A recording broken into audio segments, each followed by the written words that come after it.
The following is for informational purposes only. For medical advice, please see a medical professional.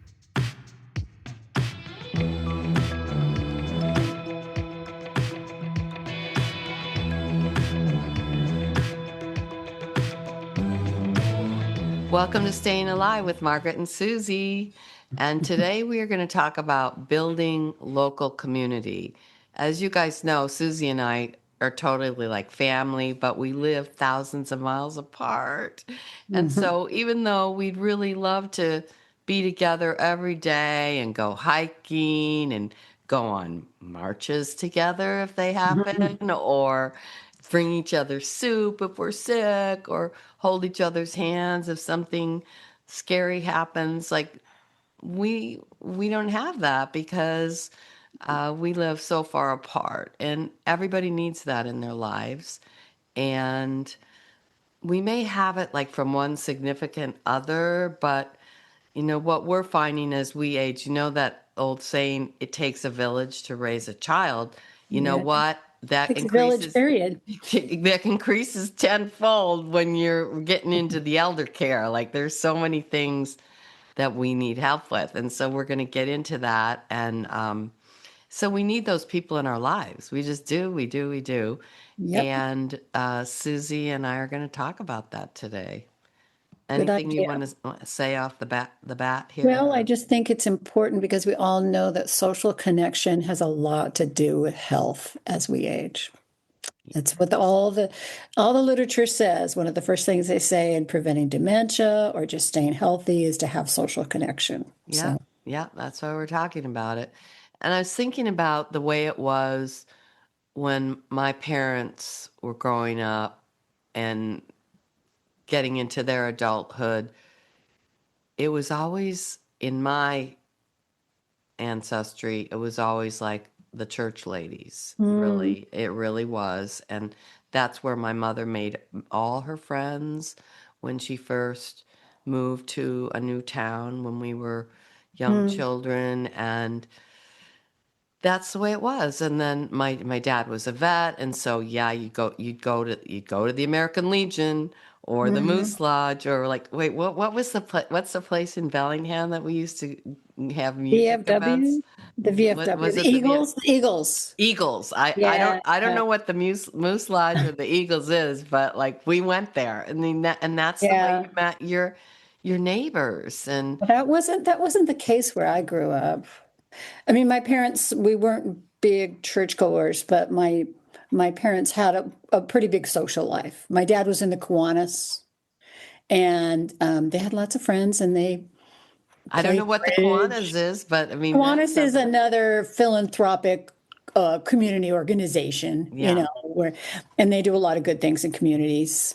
And my That, husband's parents were really into the Scouts. They were like the Cub Masters, the Scout Masters. They took the kids on oh, my dad all the did that camping too. trips.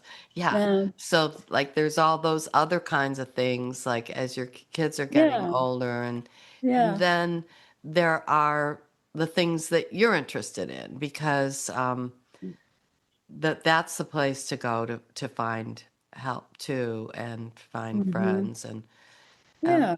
I guess when you're kids, you might make your connections at school. But Sure. And when you're in college, you make connections at college. And sometimes when you're a young parent, you make connections with other people who have children.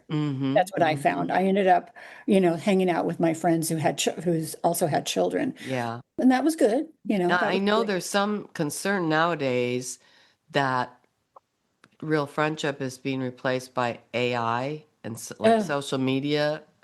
you think that's true for older people, though? It I don't depends. Like know. if there's a mental health issue, I'm not so sure. There was an article in The Guardian last week about a Uh, man who got divorced and lost all his money because there are now scams with AI where oh he my knew it God. was an AI relationship, but the woman kept saying, "You're making me real" or something, and he like completely dumped his wife for the AI. Well, that sounds like dementia And to me. and then the AI woman talked him into investing all his money somewhere. Oh, So, that's so sad. yeah. So, That's so sad. Well, that just speaks to loneliness, doesn't it? I yeah. mean, it does it. And I remember seeing something one day. Loneliness is everything it's cracked up to be. And Hmm. and so it's so important to figure out ways that you can make a social connection. Yeah. And so it can start very well with what are your common interests? Like I've Hmm. always been interested in health. So you know what? I've been a YMCA member my whole entire adult life. And Hmm. as I reflect back, yeah, that's where I made my walking partners because I have moved and lived in a lot of different places. Like Susie still lives in the same place we went to college 50 years ago. I have Right. had to be a little more creative in making new friends everywhere I went. Well, And for a while I lived for 7 years in Oregon, and to be honest with you, that's what I missed living there was the social connection because it was in a community that I felt like didn't didn't have the connections that I have living here. Yeah, mm-hmm, yeah. yeah. So YMCA, that was one for me. And then I'm interested in local politics, so I usually get involved in my local club around that. And then there's like the art stuff, like I often join a writing group. I had like a friend who was an artist and I did all my museum stuff with him, everything. Mm-hmm. And he's no longer living and I was like, I need a new museum buddy. And I thought of this woman I know at the Y and it's like she's an artist and she loves the museum. And sure enough, I was like, do you want to go to the new exhibit, Carmen? She's like, yeah, let's go.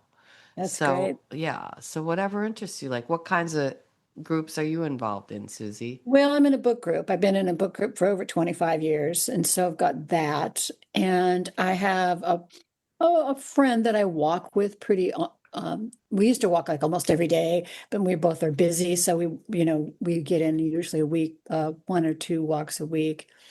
And that's a really good way to make connections. I'm also a member of the Y off and on.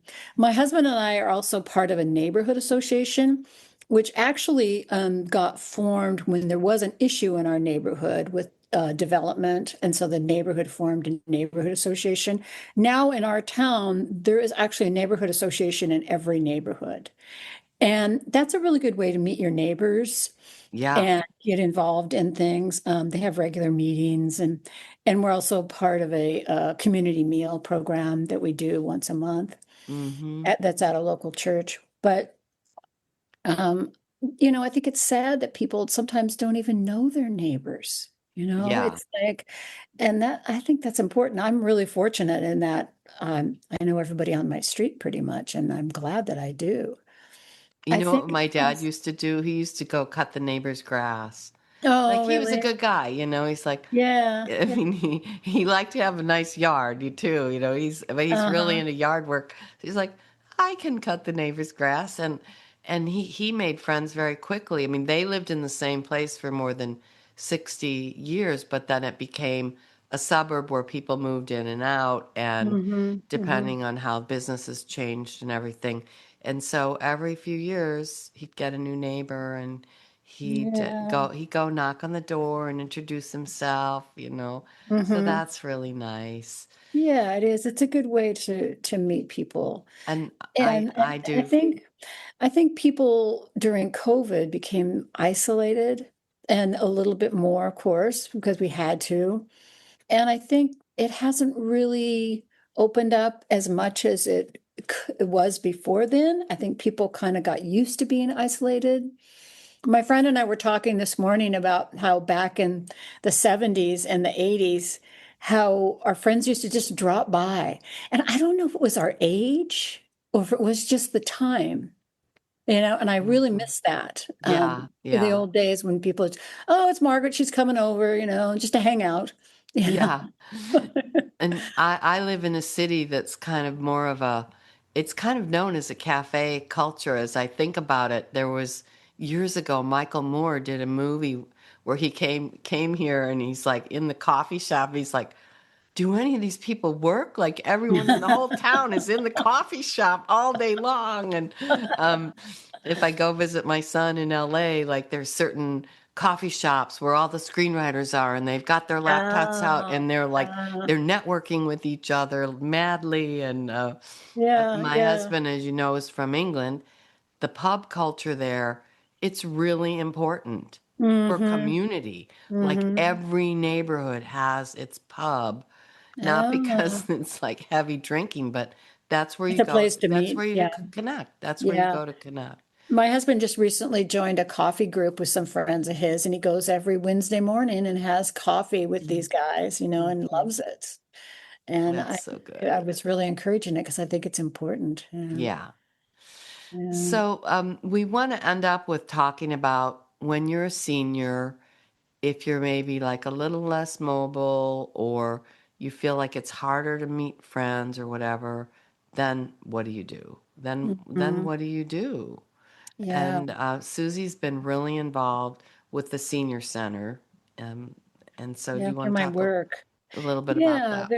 There's ways that you can get involved if you're having a hard time getting out there and making social connections. And one of them is a senior center course. Most communities have a senior center. And so there's lots of opportunities to go there and meet people. Usually there's a meal.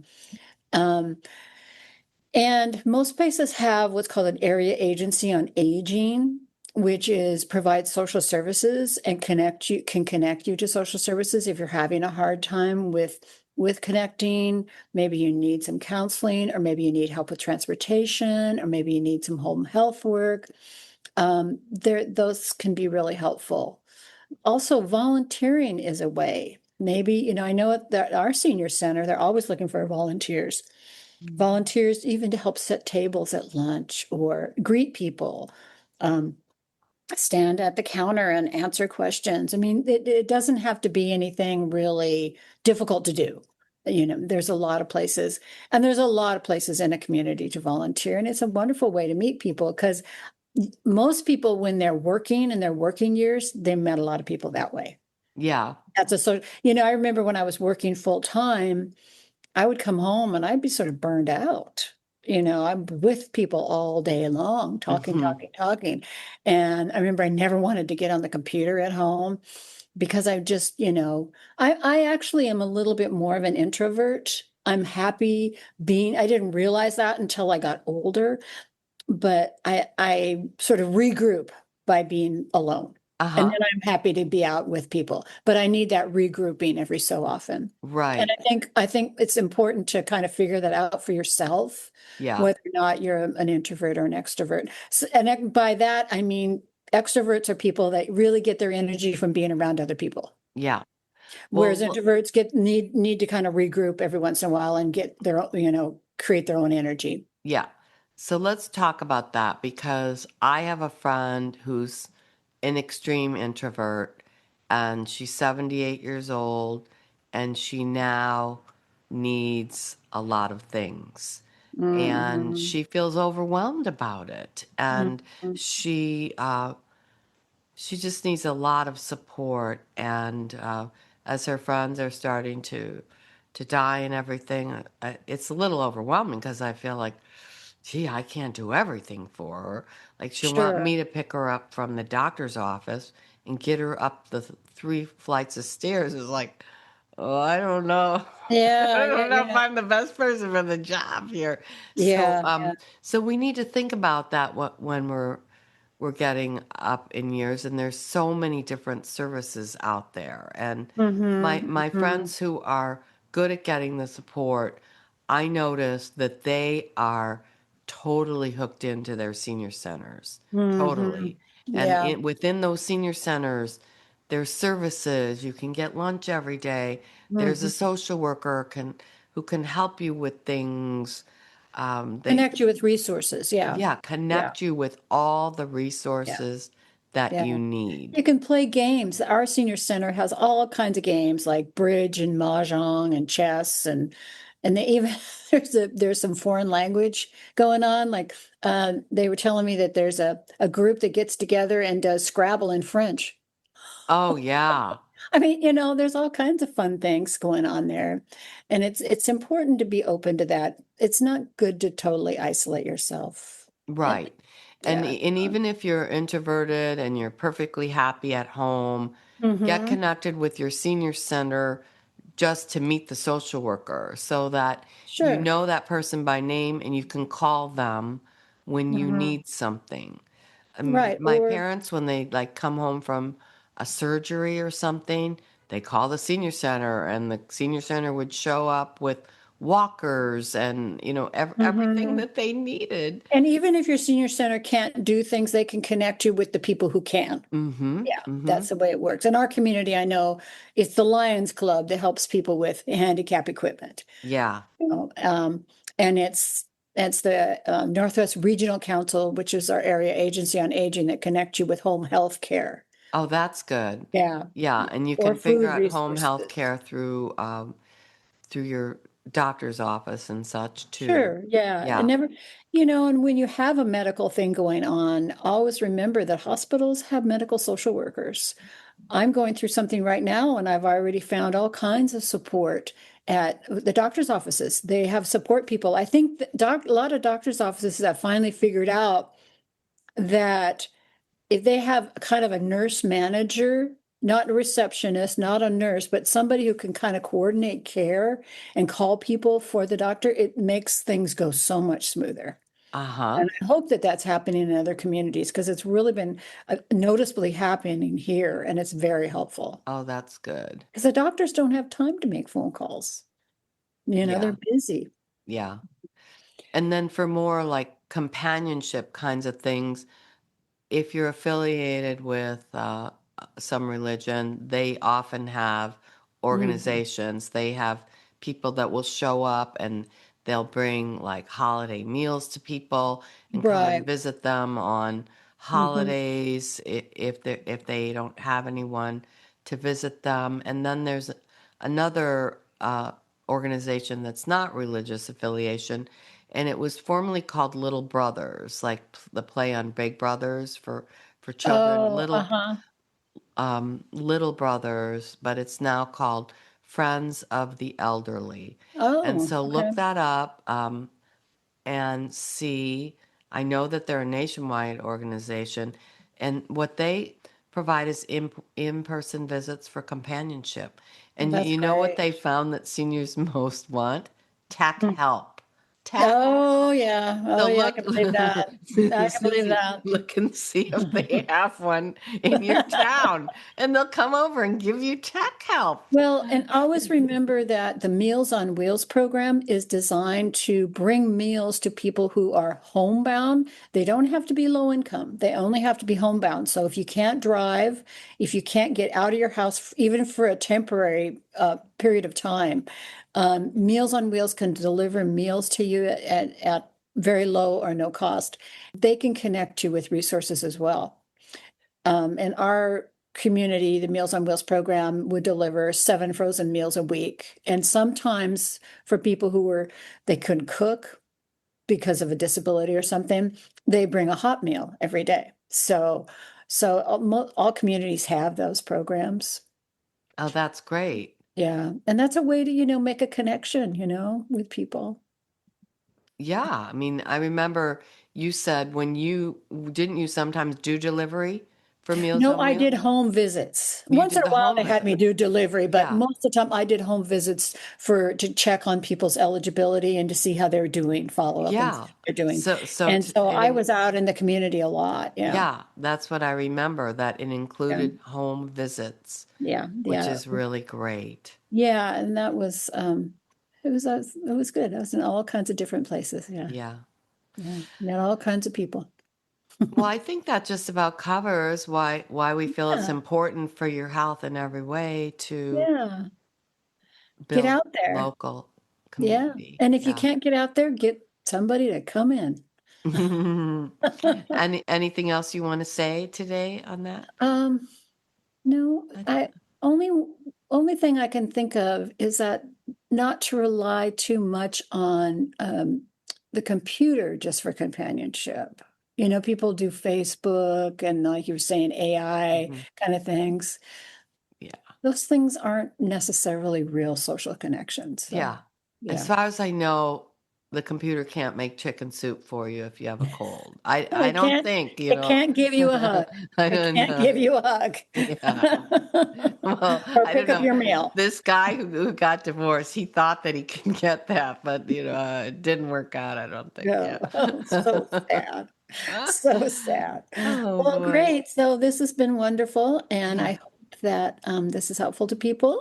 Yeah, Be I'm sure sure. and when you listen, like and subscribe, and you can listen on different platforms: YouTube, Spotify, Apple Podcasts, and check out our website, which Yeah. is Staying Alive with Margaret and Susy, SUSY.com. Yeah. That's great. And until next time, we will be staying Staying alive. alive. You've been listening to Staying Alive with Margaret and Susy. This show is hosted by Margaret Cooley and Susy Hymas. To subscribe to our show, leave a comment or ask a question, please visit stayingalivewithmargaretandsusy.com. Our podcast is available on all major podcast platforms. If you've enjoyed our program, please feel free to leave us a 5-star review. Thanks for listening.